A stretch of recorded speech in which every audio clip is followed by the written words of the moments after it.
সঠিক তথ্যগুলো দিবেন। অনেকে আবার দীর্ঘদিন চুরি করছে, ওখান থেকে তো আবার অবসরও নিতে পারে। ওটা না, অন্তত যারা এই সময় নতুন নতুন চোর হয়তো বা জন্ম নিছে, তো এই সরকার পরিবর্তন হওয়ার কারণে হয়তো চোরও চেঞ্জ হইতে পারে। তো এই চোরের প্রেক্ষাপটটা আপনার আমাদেরকে দিবেন। চোরের ব্যাপারে আসলে কেউ কোনো ইয়ে না। চোর হলো পৃথিবীতে একটা ন্যাস্টি একটা পেশা, এটাতে কেউ কখনো ইয়ে করে না, তদবির করে না। আর একজন যেটা বলছি, আসলে 5 আগস্টের পর যে চোরের অনেক সময় দেখা যায় দলীয় অনেকে তোকমা লাগাইতে চায়, এটা লাগানো ঠিক হবে না।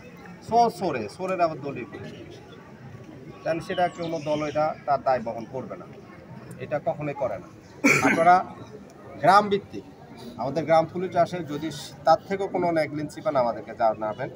আমার সরকারি নাম্বার আছে, আর 2জন বিট অফিসার আছে আপনার এই এলাকায়, এই ইউনিয়নের জন্য। এই প্রতিটা ওয়ার্ডে ওনারা দেখবেন। এটা তো আগেরই সাদাত, আর নতুন 3 মাস হয়েছে।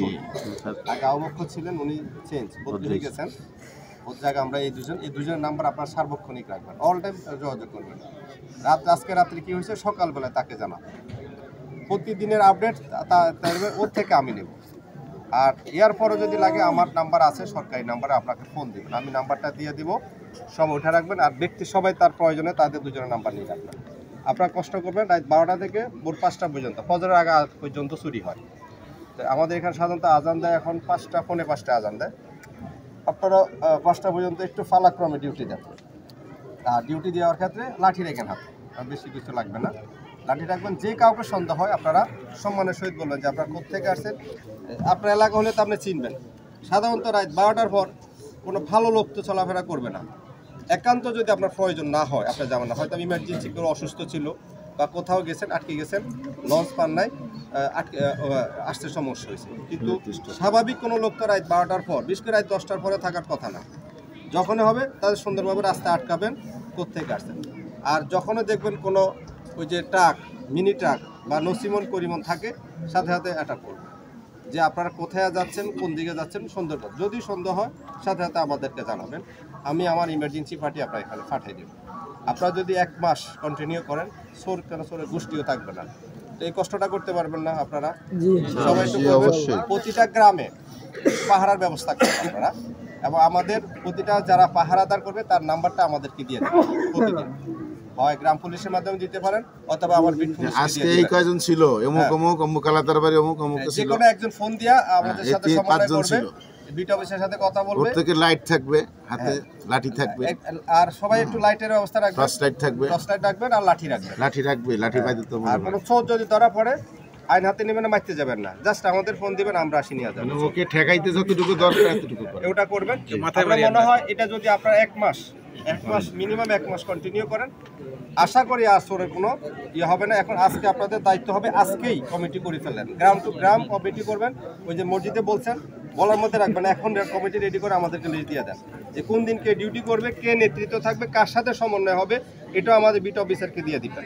তা আমরা চাই, আশা করি আপনাদেরকে এটা আমরা ইনশিওর করতে চাই, চোরের যে ব্যাপারে আপনারা যদি এভাবে পাহারা দেন, আর আমরা আপনাদের সাথে যেভাবে সমন্বয় হয় এভাবে যদি সমন্বয় করি, আগামী 1 মাসে আপনাদের এখান থেকে আশা করি চোরের একবার 80% পুরোটা না হইলেও প্রতিরোধ হয়ে যাবে। এটা আমরা গ্যারান্টি দিতে পারি, সেটা আপনাদের উপর ডিপেন্ড করে। তাহলে আপনারা যদি একটু কষ্ট করেন, আইনগত যেটা সহযোগিতা করা দরকার সেটা আমরা দেব, আমরা আইনের আওতায় নিয়ে যাবো না। আমরা চাই আপনারা এই সামনের সময়গুলোতে শান্তিতে ব্যবসা বাণিজ্য করেন। আপনাদের গরু, হাঁস, মুরগি যাতে আপনার এই কষ্টের জিনিস আপনারই থাকে। একটু প্রতি বাড়ি থেকে একজন করে পাহারাদার ব্যবস্থা করবেন। যে বাড়িতে বিদেশি আছে সে প্রয়োজনে টাকা দিয়ে আরো জনকে সহযোগিতা করবে। কারণ কাউকে কিন্তু, কারণ এই গ্রামের সবারই নিরাপত্তার জন্য সবার দরকার। কেউ টাকা দিয়ে সহযোগিতা করবে, কেউ নিজে পাহারা দিয়ে সহযোগিতা করবে। এই কাজটা আপনারা সবাই করবেন। এই বলে আমি আপনাদের আজকের এই সুন্দর এই উপস্থিতির জন্য আপনাদের সবাইকে ধন্যবাদ জানিয়ে আমার এই সংক্ষিপ্ত বক্তব্য এখানে শেষ করলাম। সালাম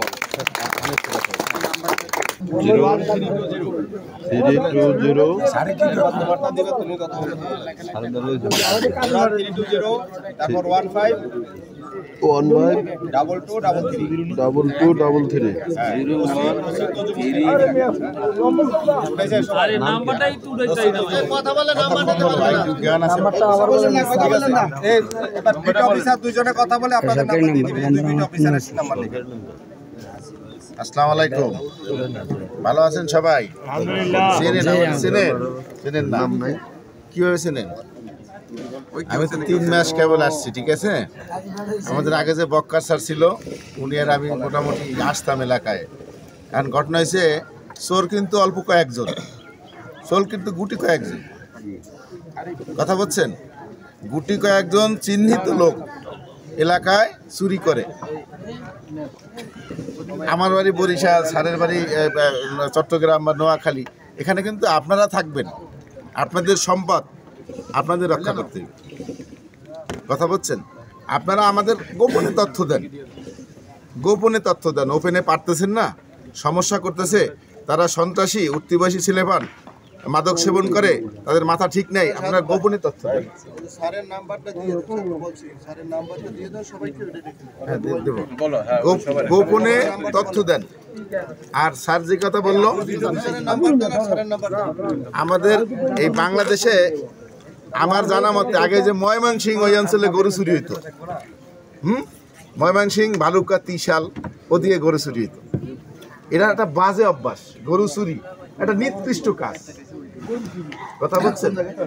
তো আমাদের আমার বাড়ি বরিশাল, এই বরিশাল, আমরা বরিশাল বললে গর্ববোধ করি।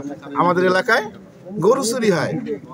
একটা গরিব মানুষ কত কষ্ট করে 2টা হাঁস পালে, 2টা ছাগল পালে, একটা গরু পালে,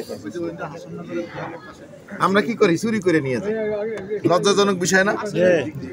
এই যে আমারে স্যার এই বিটটাই দিছে, আমাদের অন্যান্য বিটে কিন্তু এই নির্দিষ্ট কাজ হইতেছে না।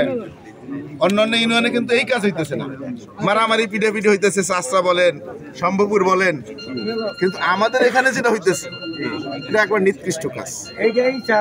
হ্যাঁ, এই 2টা জায়গা আছে। আমি তজুমউদ্দিন থানায় 2টা জায়গার কথা শুনছি। একটা হচ্ছে সোনাপুর ইউনিয়ন, আর একটা কোথায়? কাজী কান্দি।